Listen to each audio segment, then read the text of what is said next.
Classes में हम लोगों ने सर्कल चैप्टर पढ़ा, ब्रिज चैप्टर में टेंजेंट पढ़ा, वृत्त की स्पर्श रेखा, वृत्त संबंधी बहुत सारी जानकारियों को पिछले वीडियो में हम लोगों ने सीखा और एक्सरसाइज 10.1 को भी बनाया है। आज हम लोग पढ़ेंगे थ्योरम 10.2।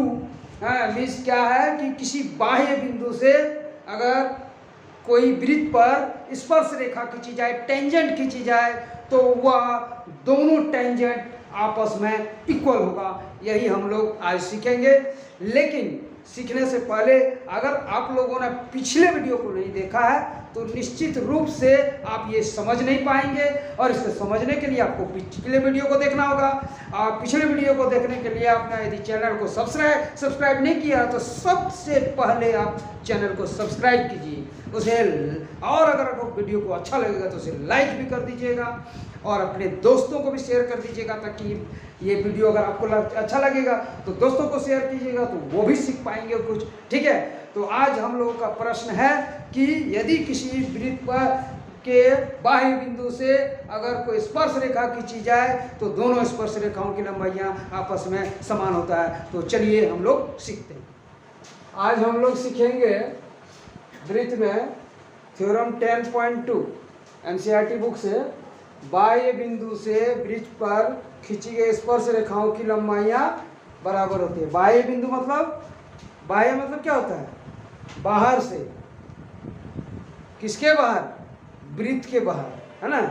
वृत्त के बाहर से अगर कोई बिंदु है उससे अगर हम लोग टेंजेंट ड्रॉ करेंगे, स्पर्श रेखा, टेंजेंट समझ रहे हैं ना, बताए थे। टेंजेंट ड्रॉ करेंगे सर्कल पर तो वो क्या होगा? दोनों टेंजेंट आपस में बराबर होगा।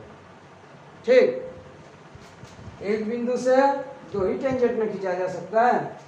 देखो ये एक वृत्त है, सर्कल है, और इसके बाहर कोई एक बिंदु है P। ठीक, और इस पर स्पर्श रेखा टेंजेंट ड्रॉ किया गया है। एक ये P है और दूसरा टेंजेंट है PB। ठीक है, तो यही प्रूव करना है कि PA इक्वल टू PB। दिया है क्या? गिवन में क्या दिया हुआ है? COR एक वृत्त है, COR एक वृत्त है। ठीक है, सिद्ध करना है।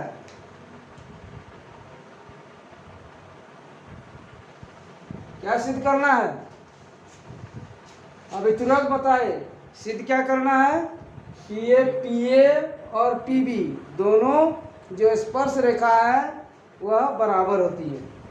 तो सिद्ध करना है PA इक्वल टू PB। ठीक है, उसके बाद रचना भी कर देना है। रचना में क्या है? ये सेंटर है OA तथा OB को मिलाया, OA OB तथा OP तीनों को मिला दे, ज्वाइन करके। ये OA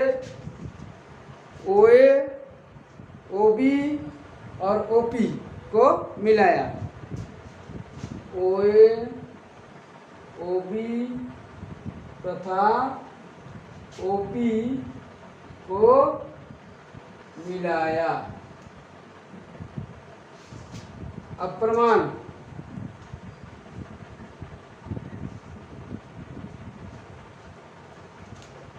प्रमाण क्या है?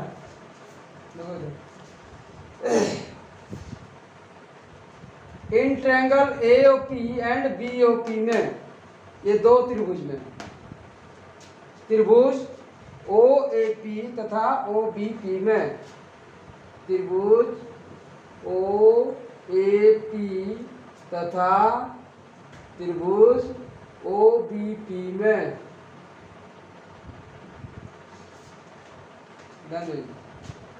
OA इक्वल टू OB, एक ही वृत्त की त्रिज्या है ना, OA और ओ बी, ये दोनों एक ही वृत्त की त्रिज्या है।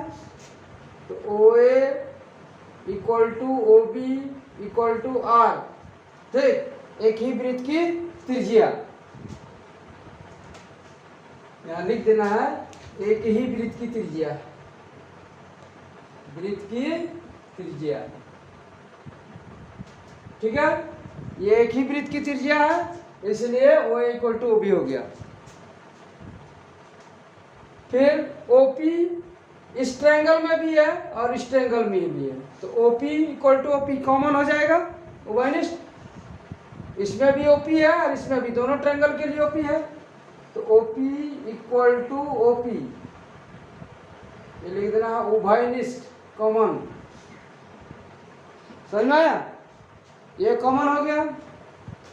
और O A P equal to O B P equal to 90। क्यों? पिछले क्लास में हम लोग थ्योरम बना चुके हैं 10.1 प्रमेय में कि त्रिज्या स्पर्श रेखा पर लंब होती है, पढ़े थे ना। त्रिज्या जो है स्पर्श रेखा पर लंब होती है, पिछले क्लास में पढ़े थे जी, तो कुछ नहीं, तो चाट गए हम लोग सब, ठीक। ओ ए जो है ओ बी, ये लंब है दोनों टेंजेंट पर, पढ़े थे, ठीक है। नहीं पढ़े थे तो पिछला वीडियो हम लोग देख लेंगे फिर से, ठीक, तो उसमें पता चल जाएगा कि हम लोग पढ़े थे या नहीं पढ़े थे। नहीं भी पढ़े थे फिर से देख लेंगे, तो हम लोग को ये 10.2 थ्योरम समझ में आएगा। तो O A P equal to O B P 90, angle O A P equal to angle O B P equal to 90। ये थ्योरम 10.1 से है ना, थ्योरम 10.1 से कल हम लोग पढ़े कि त्रिज्या स्पर्श रेखा पर लंब होती है, परपेंडिकुलर। ये ओ ए रेडियस और ओ बी रेडियस जो है दोनों टेंजेंट पर परपेंडिकुलर है। तो देखो त्रिभुज ओ ए पी और ओ बी पी में दो साइड इक्वल हो गया, एक हाइपोटेन्यूस ओपी है, इस ट्रायंगल के लिए भी ओ बी पी के लिए और ओ ए पी में, दोनों में ओपी हाइपोटेन्यूस है, एक 90 डिग्री है और एक अदर साइड है। तो क्या होगा, आर एच एस से दोनों कंग्रुएंट हो गया। So triangle O A P congruent हो गया ट्रायंगल ओ बी पी के, है ना, ट्रायंगल ओ बी पी किससे, आर एच एस क्राइटेरिया, ठीक है ना। ये आर एच एस से प्रूफ हो गया। तो जब प्रूफ हो गया तो P A equal to P B होगा।